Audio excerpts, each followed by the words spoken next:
bénisse. Je vous salue dans le nom de notre Dieu Tout-Puissant, l'Éternel des armées, le Dieu d'Abraham, d'Isaac et de Jacob. Ce soir, j'avais promis de faire un direct. Avant de rentrer dans le vif de mon sujet, je veux d'abord souligner quelque chose. Je veux dire que le compte sur lequel, ou le profil sur lequel je fais mes posts, c'est mon profil à moi. Donc, je suis libre de mettre le post que je veux. Maintenant, à toi d'apprécier si le post ne te concerne pas ou ne t'intéresse pas. Il est mieux que tu passes tout simplement. Je le dis pourquoi. J'ai fait un post cette semaine et il y a une personne qui est venue commenter et a commencé à m'injurier en commentaire. J'aimerais bien même qu'on la tag. Son nom là, c'est, je crois, c'est Paten Quadio. Je sais pas si c'est un homme ou c'est une femme. Mais je crois que le nom Paten, c'est le nom d'un homme. Mais quand je suis allé sur le profil, c'est une femme. Ce sont les photos d'une femme que j'ai vues. J'ai été un peu sidéré de voir que elle me dit qu'elle maîtrise la Bible. Que moi. Bon, si tu maîtrises la Bible ou la parole de Dieu selon toi, que moi, et que je mets un post sur mon compte concernant, je dirais, la Bible, que tu trouves pas correct ou tu n'es pas d'accord avec mon avis, puisque tu maîtrises la Bible, verset contre verset, on échange. Excusez-moi, argument contre argument, on échange. Voilà. Et si tu m'as convaincu, Dieu merci. Mais ça sert à quoi? Selon elle, elle est chrétienne. Ça sert à quoi de commencer à insulter sans apporter d'arguments, sans rien au fait. Mais tu commences déjà, tu es déjà sur la défensive à insulter au fait, à prononcer des paroles injurieuses. Il y a votre Jésus qui pouvait dire dans le Nouveau Testament, dire aux chrétiens que si on te tape sur la joue droite, faut tendre la joue gauche. Moi, personnellement, il faudrait que je vous dise, moi, je suis pas avec cette loi. Moi, je marche avec la loi des talions. Voilà. Si tu es venu marcher sur mon pied, je marche sur ton pied. Soyons clairs. Tu es venu sur mon poste parce que je n'ai injurié personne. J'ai fait un poste concernant la Bible. Tu n'es pas d'accord, on échange sans problème. Comme de bons intellectuels. Voilà. Tu n'es pas d'accord, on échange. Mais ça sert à quoi de prononcer des paroles injurieuses, d'insulter? Ça sert à quoi? Ça ne sert à rien. Alors elle a commencé à insulter dans les commentaires. Mais je dis que moi je ne suis pas avec cette loi de Jésus, on te frappe sur la joue droite, dans la joue gauche. Non, non, non. Où je suis maintenant, tu me tapes sur la joue droite, moi je te tape sur tes deux joues. Voilà, tu m'insultes, je te réponds automatiquement. Voilà. Parce que je pense que en tant que chrétien, si vous dites que vous êtes chrétien et qu'on donne un sujet biblique, vous devez donner des arguments sans insulter. Mais j'ai fait une remarque chez les chrétiens, c'est quoi? Quand ils n'ont pas d'arguments, quand ils sont en train d'échanger, de discuter avec quelqu'un et qu'ils n'ont pas d'arguments, ce sont les injures automatiquement qu'ils commencent par lancer. Ce sont les injures. Ils commencent à dénigrer, à insulter. Là, moi, je ne suis pas d'accord. Donc, je dis déjà que si tu n'es pas d'accord avec mes propos, mes arguments, tout ce que je donne comme verset, comme argument, tu peux monter et puis donner tes versets pour qu'on échange, pour éclairer la lanterne des autres que d'insulter. D'accord? Je vais rapidement rentrer dans le vif du sujet. J'ai mis comme titre Jésus, une grosse arnaque. J'ai voulu commencer depuis la Genèse, mais j'ai constaté que c'est surtout sur la personne de Jésus que les gens sont beaucoup concentrés. Donc, je vais aller rapidement avec ce point et puis dans d'autres directs, on va toucher plusieurs points parce qu'il y a beaucoup de choses à voir. D'accord? D'abord, je veux parler de la personne de Jésus. Jésus, selon les chrétiens, a été annoncé depuis l'Ancien Testament par les prophètes. Et moi, ce que je sais, dans l'Ancien Testament, il y a un Messie qui a été annoncé et Dieu a promis à David, au roi David, le trône. Dieu a dit à David que le trône allait être à David et à sa descendance à perpétuité pour toujours. Et donc, le Messie devait venir de David, donc de la tribu de Juda, et devait être descendant de David. D'accord? Donc, le Messie vient de la tribu de Juda et de la descendance de David. Vous pouvez lire 2 Samuel, chapitre 7, versets 12, 13, et puis vous descendez. Dieu a promis le trône à David. Je vais parler de ça et puis plus tard, on va toucher, parce que j'avais dit qu'aucun verset de l'Ancien Testament n'avait annoncé Jésus. Il y a une personne qui a donné Ésaïe chapitre 9, verset 5. Mais on va revenir dessus. Mais je vais d'abord parler de la personne de Jésus. Donc, l'Ancien Testament a dit qu'il y a un Messie qui devait venir délivrer le peuple d'Israël de ses oppresseurs. C'était un Messie physique. D'accord? Ça n'avait rien de spirituel. Et quand on rentre dans le Nouveau Testament, on nous dit que ce Messie qui a été annoncé, c'est Jésus. Et Matthieu chapitre 1 nous donne la généalogie de Jésus. Donc, ils sont en train de nous prouver dans le livre de Matthieu chapitre 1 la descendance ou la généalogie de Jésus. Donc, ils vont commencer par Abraham. Généalogie de Jésus depuis Abraham, on descend, on arrive à David, de David, on descend. Mais je veux attirer un peu votre attention sur quelque chose. Quand on prend Matthieu, chapitre 1, on va lire, le verset 1, on dit généalogie de Jésus, fils de David, fils d'Abraham. Donc ici, on nous précise d'abord que Jésus est fils de David, fils d'Abraham, donc descendant de David.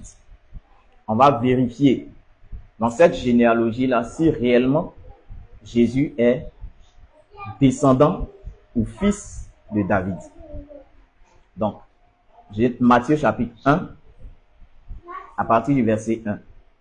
Généalogie de Jésus-Christ, fils de David, fils d'Abraham. On dit Abraham engendra Isaac. Isaac engendra Jacob. Jacob engendra Judas et ses frères. Donc, pour ne pas perdre le temps pour lire toute la généalogie, on va descendre à David, et puis de David, on va aller jusqu'à Jésus. Donc, on descend au verset 6. Le verset 6 dit, Obed engendra Isaïe. Isaïe engendra David. Le roi David engendra Salomon de la femme d'Uri. Salomon engendra Roboam. Roboam engendra Abia. Abia engendra Asa. Asa engendra Josaphat. Josaphat engendra Joram. Joram engendra Osias. Osias engendra Jotam. Jotam engendra Akaz. Akaz engendra Ézéchias. Ézéchias engendra Manassé. Manassé engendra Amon. Amon engendra Josias. Josias engendra Jéconia. Josias engendra Jéconia et ses frères au temps de la déportation à Babylone. Après la déportation à Babylone, Jéconia engendra Salatiel. Salatiel engendra Zorobabel. Zorobabel engendra Abiud. Abiud engendra Eliakim. Eliakim engendra Azor. Azor engendra Sadok. Sadok engendra Hakim. Hakim engendra Eliud. Eliud engendra Éléazar. Éléazar engendra Matan. Matan engendra Jacob. Jacob engendra Joseph, l'époux de Marie, de laquelle est né Jésus, qui est appelé Christ. Donc, je vais m'arrêter là. Donc, je reprends le verset 16. On dit Jacob engendra Joseph. Joseph, l'époux de Marie, de laquelle est né Jésus, qui est appelé Christ. Donc, ici, on remarque qu'il y a un problème. C'est quoi le problème? Quand on part depuis Abraham, on dit Abraham engendra tant jusqu'à arriver à Jacob. Jacob engendra Joseph. Et on nous dit Joseph, l'époux de Marie, de laquelle est né Jésus. Pourquoi ici on ne nous dit pas Joseph engendra Jésus? Parce que ce n'est pas Joseph qui a engendré Jésus. Donc on comprend déjà ici que Jésus n'est pas le fils de Joseph, mais est le fils de Marie. D'accord? Donc déjà, le fait de dire que Jésus est fils de David, c'est une erreur ou un mensonge. Il faudrait qu'on précise. Le fait de dire que Jésus est fils de David, est descendant de David, c'est faux. Parce que le verset 16, on dit Jacob engendra Joseph, l'époux de Marie, de laquelle est né Jésus. Ils n'ont pas dit Joseph engendra Jésus. D'accord?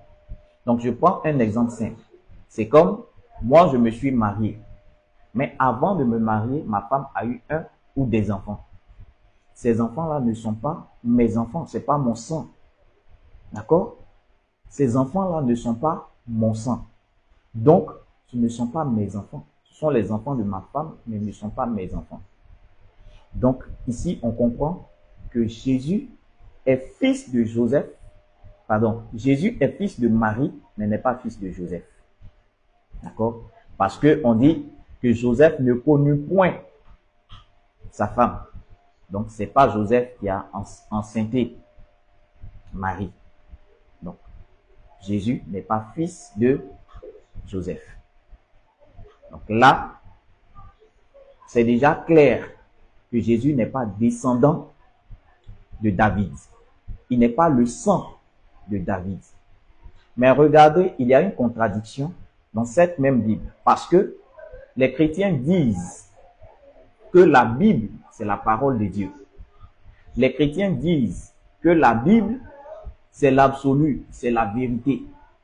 La Bible, est infaillible.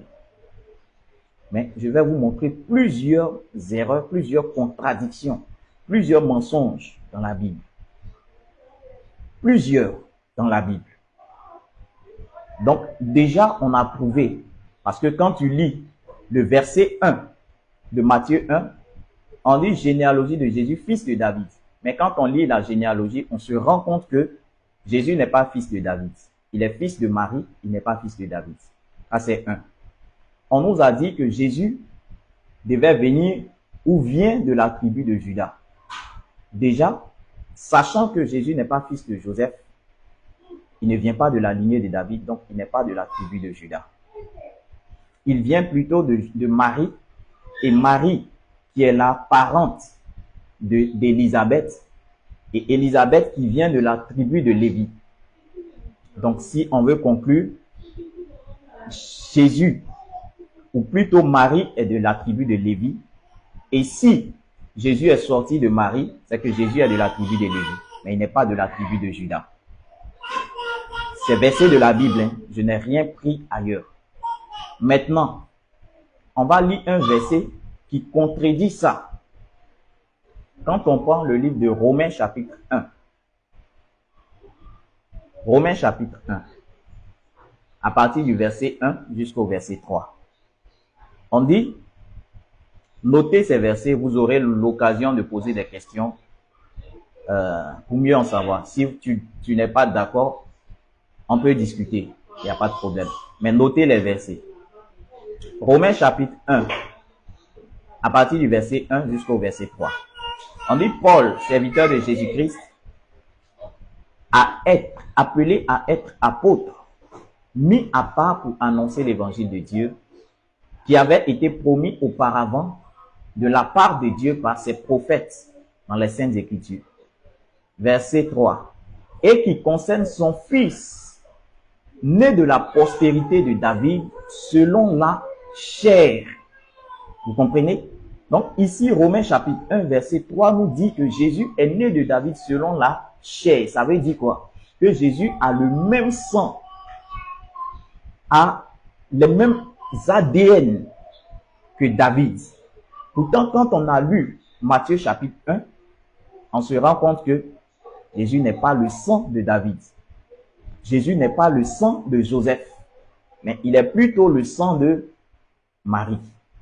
Donc, il y a une contradiction déjà ici. On comprend déjà que il y a une contradiction. Ici, on dit, et qui concerne son fils Jésus, né de la postérité de David selon la chair. Quand on dit selon la chair, c'est le sang. Ça veut dire ils ont le même sang. Jésus est le descendant biologique de David. Pourtant, quand on lit Matthieu chapitre 1, on se rend compte que Jésus n'est pas le descendant biologique de David. Jésus n'est pas de la tribu de Juda. D'accord? Jésus n'est pas de la tribu de Juda. Ok. Maintenant, déjà pour ceux ou pour les chrétiens qui affirment que Jésus est le lion de la tribu de Juda, voici déjà des versets qui prouvent que Jésus n'est pas de la tribu de Juda. Jésus n'est pas rejeton de David parce qu'il n'est pas du sang ni de la chair de David. Là, il y a une contradiction.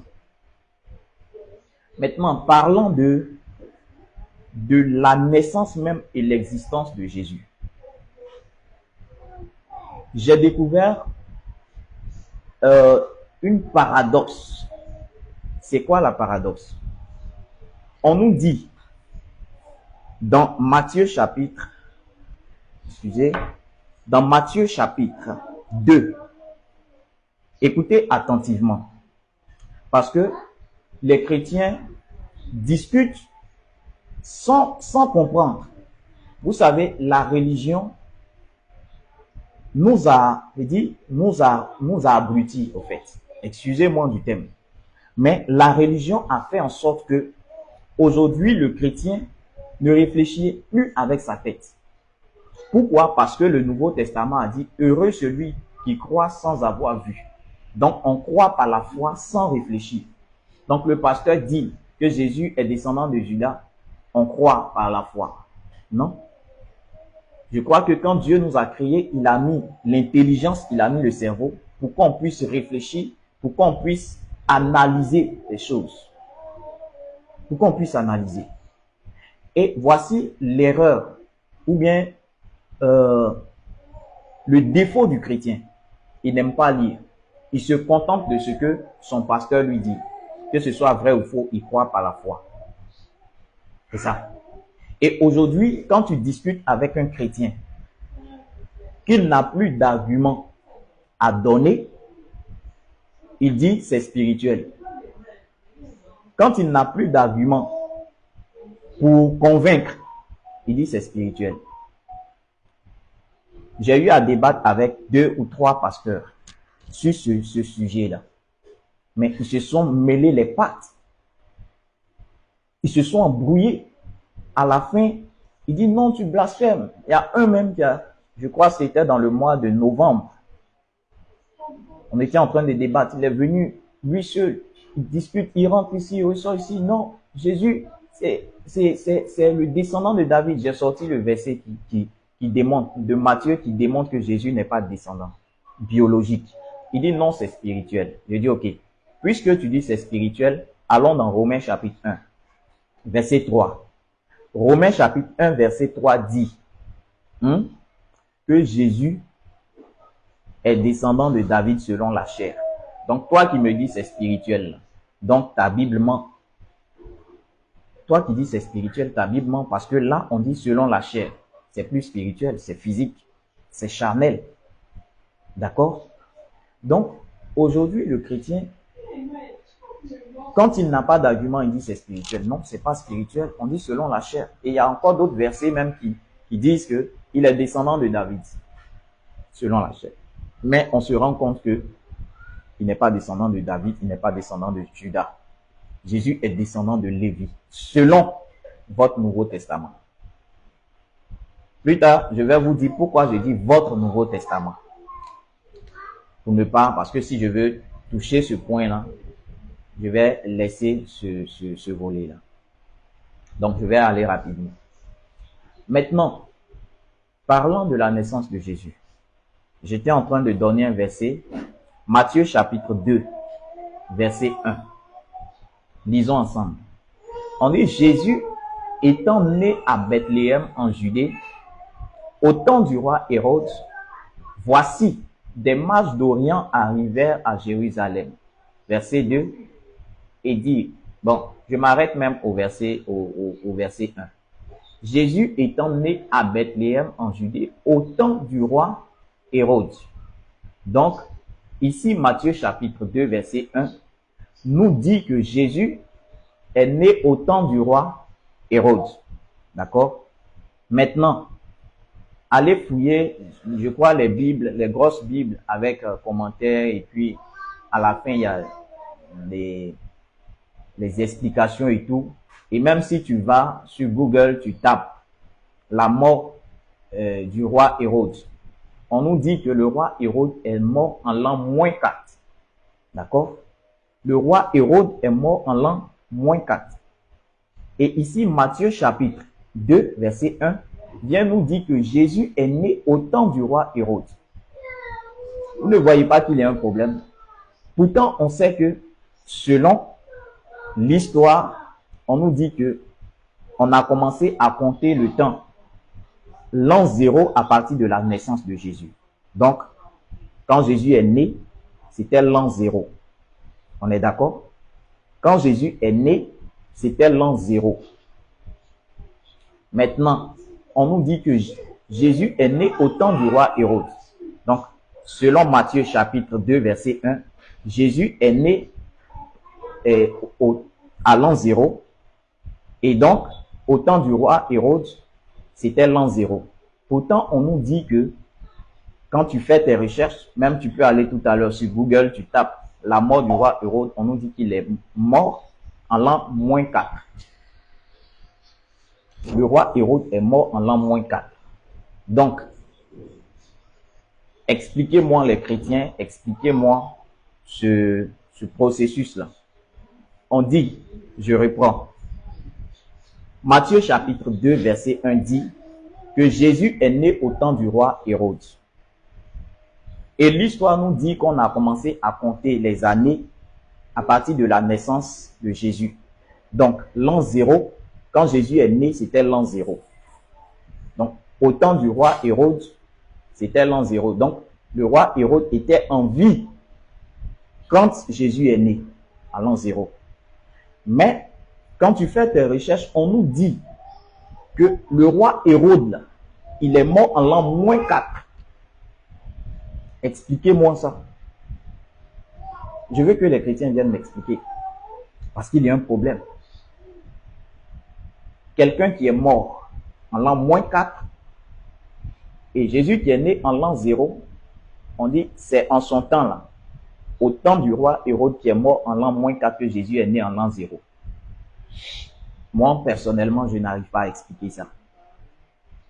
Personnellement, je n'arrive pas à expliquer. Mais je veux que les chrétiens m'expliquent un peu le problème qu'il y a. D'accord? Maintenant, voici des versets contradictoires que je donne. Parce que, comme je dis, les chrétiens disent que la Bible, c'est la parole de Dieu. Elle est infaillible, elle ne se trompe pas, elle ne se contredit pas. Au fur et à mesure, je vais vous sortir toutes les contradictions depuis la Genèse jusqu'à l'Apocalypse. D'accord? Si je fais ça, beaucoup de chrétiens disent que non, tu es perdu, tu viens envoyer les gens dans l'apostasie. Vous savez, moi, j'ouvre une parenthèse, hein. Je suis né chrétien, d'accord? J'ai grandi dans le christianisme, j'ai annoncé Jésus partout, ok? J'ai parlé de Jésus partout. Mais, il est arrivé un temps où j'ai entendu quelque chose qui a attiré mon attention. Parce que les chrétiens aujourd'hui, c'est-à-dire, où ils sont, ils se contentent d'écouter ce que le pasteur dit, et un point c'est tout. Ils ne cherchent pas, ils ne font pas des recherches, rien. Moi, la communauté où j'ai grandi, on ne nous permettait pas d'aller nous asseoir dans une autre communauté pour écouter une parole quelconque. Le jour où tu vas t'asseoir quelque part pour écouter une parole quelconque, le jour où tu vas t'asseoir quelque part pour écouter une parole quelconque en dehors de celle que tu as entendue dans ta communauté, excusez-moi, j'ai reçu un appel. Quand tu reviens, on te met sous discipline directement. On t'interdit d'écouter d'autres choses. Pourtant, en écoutant, tu peux comparer. En écoutant, tu peux analyser, tu peux faire tes analyses. Mais on interdit aux chrétiens d'une communauté d'aller écouter quelqu'un d'autre. Voici le problème. Donc, ce qui fait que tous les chrétiens sont carrés dans la tête. Ce qu'ils ont entendu, c'est ça qui est l'absolu, c'est ce qui est la vérité. Il n'y a pas d'autre vérité. Mais j'ai découvert beaucoup de choses qui m'ont choqué au fait. Moi-même, pour venir donner ça, c'était un problème. Si vous vous souvenez, j'avais programmé un direct, je crois, il y a plusieurs mois en arrière. Mais je me suis assis parce que moi-même, ça m'a choqué au fait. Quand j'ai fait cette découverte, ça m'a choqué. Ça m'a choqué. J'ai dit, mais donc tout ce temps, je faisais quoi? D'accord? Et je vous assure, il n'y a aujourd'hui aucun chrétien ni pasteur qui pourra donner des versets ou des arguments pour contredire ça. Je peux mettre tous les pasteurs au défi. Moi, je préfère même ne pas discuter, ne pas discuter de ce sujet-là avec des fidèles chrétiens. Parce que on dira que comme ils ne maîtrisent pas la Bible, c'est pourquoi tu es en train de l'emballer avec des versets, tu interprètes d'une autre manière. je préfère échanger avec des pasteurs qui maîtrisent la Bible. Moi, je ne maîtrise pas la Bible. Mais j'ai découvert des versets qui m'ont choqué. Des tas de contradictions dans la Bible. Vous comprenez? Des tas de contradictions dans la Bible. Et aujourd'hui, quand je dis que je ne suis... Aujourd'hui, quand je dis... Excusez-moi, je reçois des appels là. Aujourd'hui, quand je dis que je ne suis plus chrétien, ça choque beaucoup de personnes.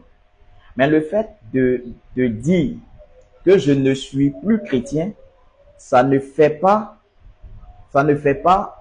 de moi, je ne sais pas, un bouddhiste, un kémite, un musulman ou quoi que ce soit. Non. J'adore Dieu. Ça, c'était une parenthèse. Je crois que je vais revenir dessus. Mais allons sur la personne de Jésus.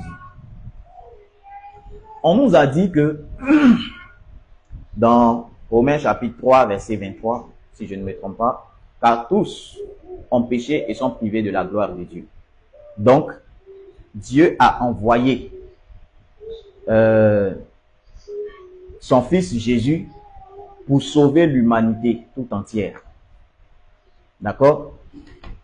Donc, on nous dit que Jésus est venu pour sauver l'humanité tout entière.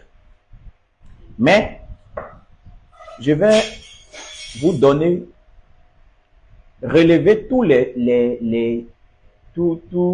je dirais, les caractéristiques ou les attributions qu'ils ont données à Jésus.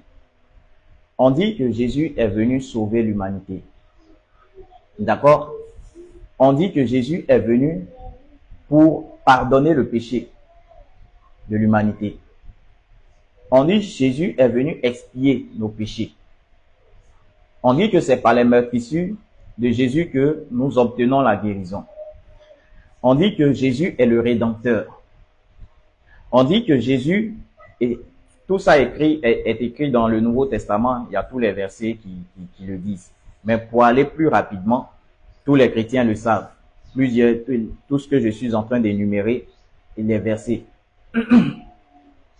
Ou bien je peux vous dicter les versets pour que vous écrivez, pour ne pas qu'on lise pour être long.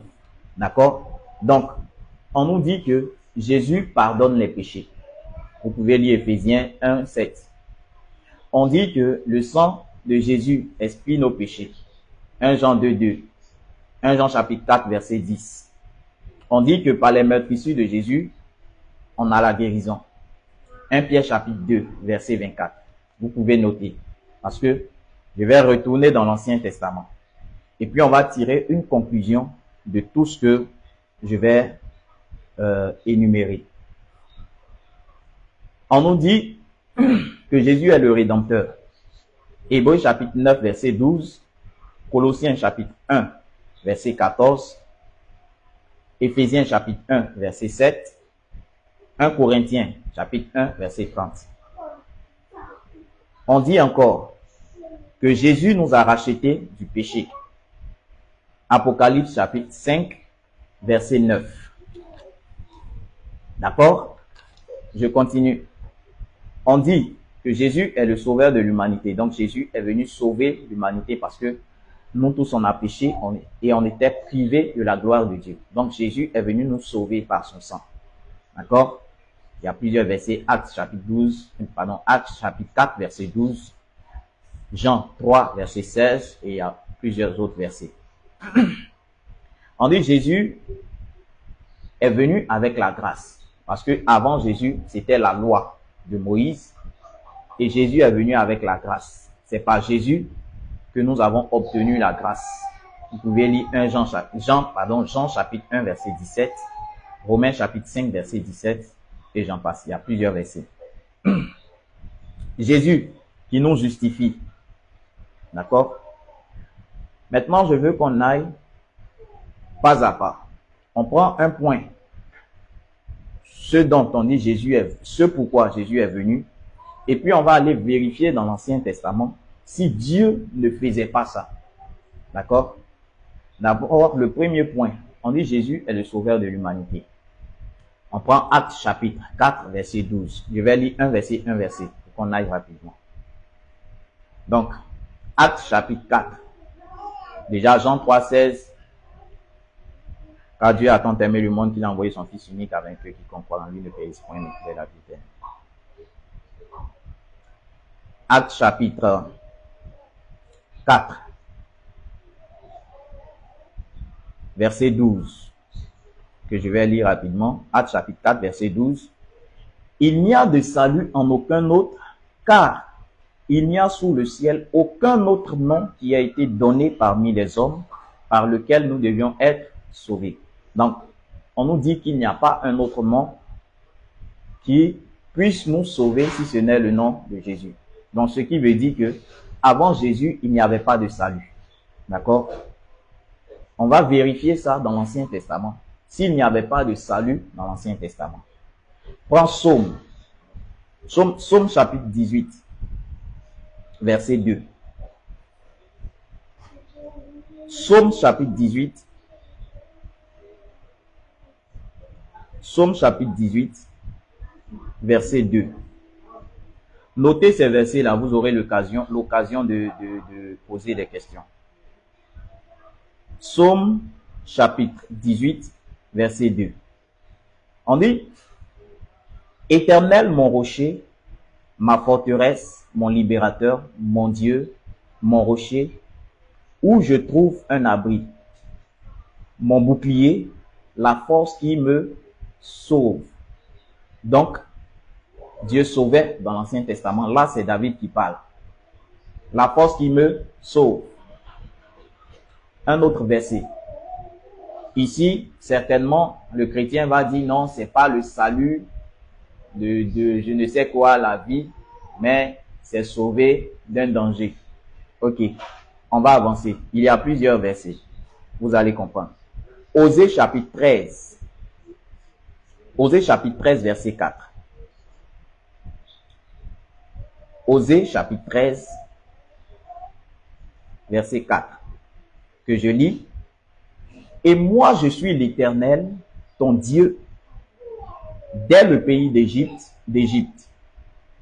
Tu ne connais d'autre Dieu que moi, et il n'y a de sauveur que moi. Donc, depuis l'Ancien Testament, Dieu sauvait. Dieu dit, il n'y a de sauveur que moi. Mais le Nouveau Testament vient nous dire que il n'y avait pas de salut. Dans l'Ancien Testament, dans la loi, c'est Jésus qui est venu avec le salut. C'est Jésus qui est venu sauver l'humanité. C'est pas encore fini. Prenons Ésaïe 43, versets 10 et 11. Ésaïe 43, vous allez comprendre que le chrétien était ou est dans une obscurité totale. Mais, puisque on est né avec, on est né dedans, on a grandi, nos pères sont nés dedans, ils sont morts dedans. On est né dedans, ils nous ont engendrés dans le christianisme. On a grandi dedans. Donc, ce qu'on a entendu, pour nous, c'est l'absolu. Pourtant, il y a le contraire. Il y a des contradictions. Ésaïe chapitre 43, versets 10 et 11. Ésaïe 43, versets 10 et 11. Vous êtes mes témoins, dit l'Éternel, vous et mon serviteur que j'ai choisi, afin que vous le sachiez, que vous me croyez et compreniez que c'est moi. Avant moi, il n'a point été formé de Dieu, et après moi, il n'en aura point.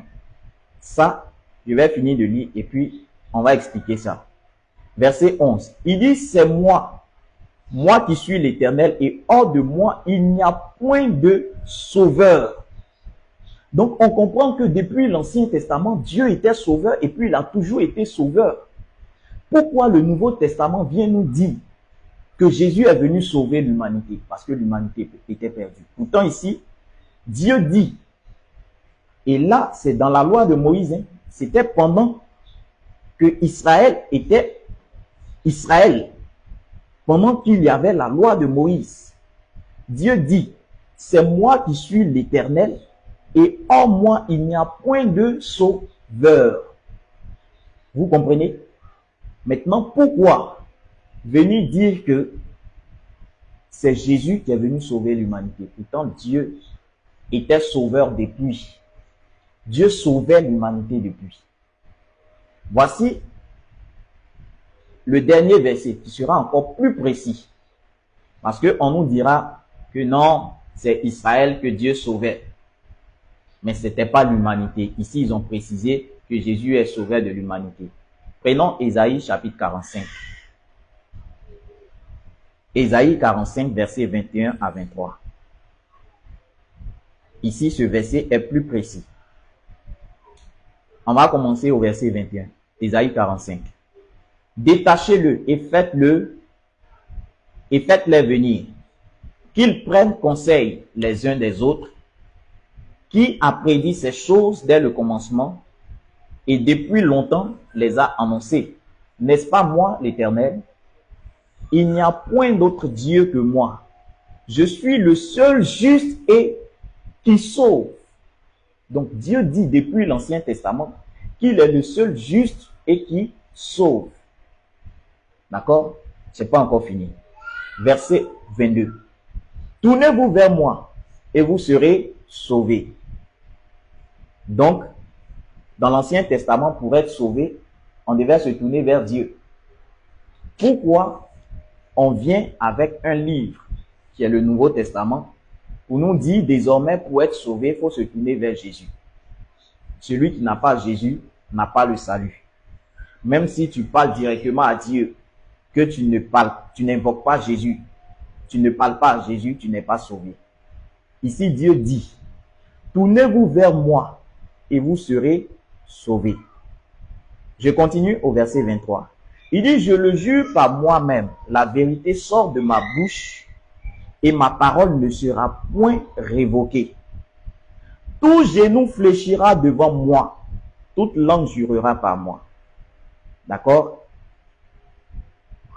Tout genou fléchira et tout genou fléchira devant moi, toute langue jurera par moi. Dans le Nouveau Testament, ils sont venus dire que tout genou fléchit devant Jésus. D'accord? Vous voyez les contradictions. Et je disais au verset 22, que j'ai pas énuméré, tournez-vous vers moi et vous serez sauvés, vous tous qui êtes aux extrémités de la terre. Donc, si quelqu'un me dit que Dieu sauvait que Israël, que le peuple d'Israël, mais pas l'humanité, et que Jésus est venu sauver l'humanité, je dis c'est faux. Voici le verset ici, Ésaïe 45, verset 22, où Dieu dit, vous tous qui êtes aux extrémités de la terre, tournez-vous vers moi et vous serez sauvés. Donc, depuis l'Ancien Testament, depuis la loi de Moïse, si les gens se tournaient vers Dieu, le monde entier, Dieu dit tous ceux